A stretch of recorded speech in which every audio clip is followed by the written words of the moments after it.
I was playing college football. I talked to a mentor and he told me, you need to look at multifamily. And I said, that's great. And I hear that. I don't know anything about it. And he says, that's fine. Come in, let's talk. And he said, you need to look at multifamily. It's big, it's predictable, it's scaling, and it's uniform. You could do this. I left a comfortable corporate job and I was hoping that it would work. And luckily enough for me, it did. And little by little, just the first 3 months, we went from $0 in revenue to I think I had my first $10,000 month by month two. We are one of the top 500 fastest growing companies in America last year, which is surreal to say. It still hasn't hit me yet because my head's always down working. If you decide to do something in a space that's relatively small and there's no upside or it's a dying industry, you're probably going to have a very boring job. I built my companies with the end in mind first. I built them reverse. All right, if I had to exit this company for $500 million, how would I do it? Complexity leads to failure, is what I've learned. When things are overly complex, you try to be clever, you try to outsmart everybody. All those things fail all the time. Build it with the end in mind is my approach. And that's how I've been able to scale. The values and the things I did wrong learn from me.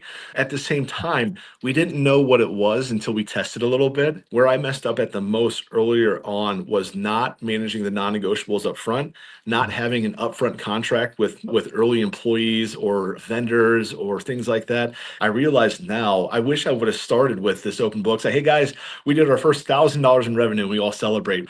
If we ring the bell with two clients, we might have just picked up a 500,000 unit portfolio that needs 250,000 of those serviced every year.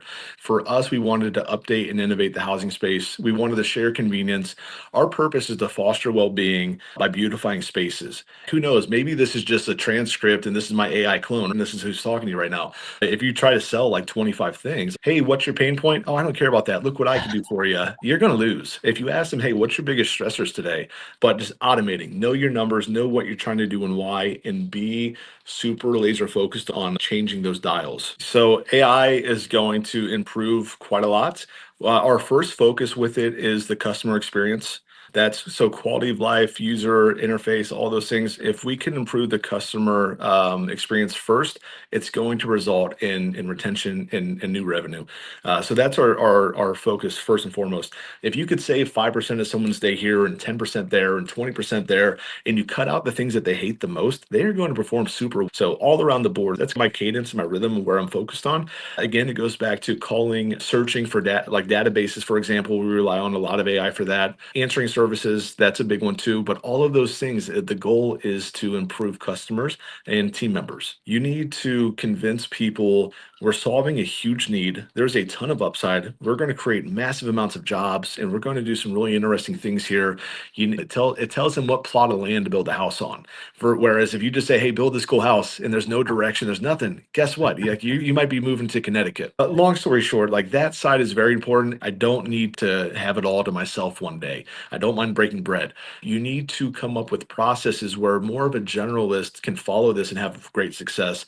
If you spend more time on the framework, you will get better results from your employees. I really mean that. Yeah, yeah. And I know, like I've heard, for example, Tony Robbins, he has a profit sharing plan for his employees so they stay engaged and invested. We don't want to take their jobs. We want to partner with them. And as long as it's not an automated AI sales message, I will respond to you and I'll engage with you.